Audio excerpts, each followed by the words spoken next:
大家好，我是小菜花，今天给大家分享空心菜梗好吃的做法。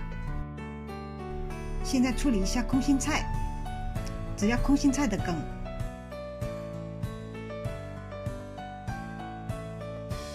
把空心菜梗用清水清洗干净，多清洗几遍。洗好后沥干水分，接着把空心菜梗切成小段。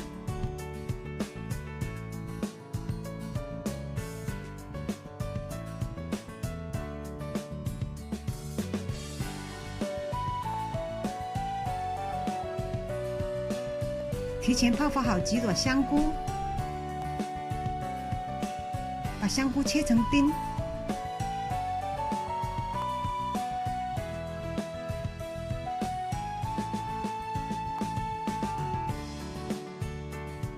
半个红甜椒，把红甜椒切成丝，再切成丁。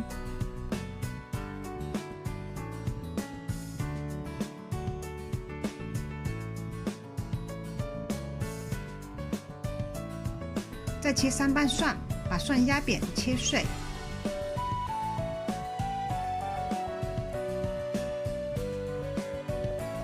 热锅热油，小火放进蒜末，稍微煸香。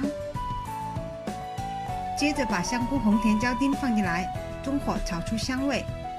炒出香味后，再把切好的空心菜梗放进来，改大火翻炒，不停翻炒。翻炒至空心菜梗变色后，放进适量盐，一点点鸡精，翻炒均匀入味。